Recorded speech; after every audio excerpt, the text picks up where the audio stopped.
तुला माहितीये आज की मी माझ्या नव्या शाळेत जाणार आहे आणि त्या नव्या शाळेत आगगाडीचे डबे. तुला पण यायचंय शाळेत? तुला नाही येता येणार. बरं ठीक आहे, मी जाते आणि विचारते तू पण येऊ शकशील का म्हणून. जा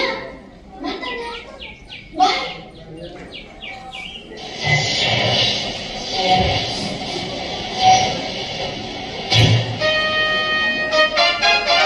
はい、皆さんこんにちは。ゆりゅうの日本語ポッドキャストのお時間です。皆さん元気にしていますでしょうか。अरे हे चुकीचं लागलं बहुतेक. आज मी कुठं आलोय बरं?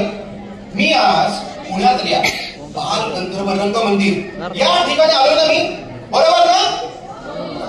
तर माझ्या मित्रांनो आणि मैत्रिणींनो, हाय हॅलो नमस्कार, कसे आहात सगळेजण? मजेत ना? आणि किती सगळी सुंदर मुलं बसली आहेत, अख्खी बाल्कनी भरून मुलं बसली आहेत, खाली सगळीकडे मुलं बसली आहेत. हा, तुम्हाला सगळ्यांना हाय हॅलो नमस्कार. आणि मी आहे तुमच्या सगळ्यांचा मित्र रेडिओ निप्पॉन. तर मी एक रेडिओ आहे मित्रांनो. हे बघा, तुम्ही बघताय की स्क्रीनवर माझ्या डोक्यावर एक छोटासा दिवा आहे. आणि आज मी आणि माझी मैत्रीण मिळून तुम्हाला खूप वर्षांपूर्वीची, नीट आहे का, खूप वर्षांपूर्वीची म्हणजे जवळपास 100 वर्षांपूर्वीची जपान या देशामधली एक गोष्ट सांगणार होतो. या मैत्रिणीची आणि माझी खूप जुनी आणि जवळची मैत्री आहे आणि माझ्या या मैत्रिणीचं नाव आहे दोदो-चान. ओ बँडवाले काका, ओ इकडे इकडे वाजवा ना. दोजो उठियो.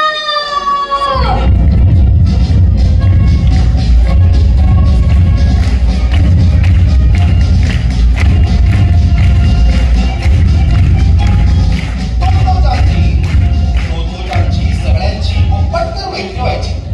पण ह्या गोड आणि निरागस दिसणाऱ्या मुलीला पहिलीत असताना शाळेतून काढून टाकलं. पहिलीत असताना शाळेतून काढून टाकलं का? कारण शाळेत शिकत असताना ती खिडकीत उभी राहायची आणि काय करायची म्हणजे, ओ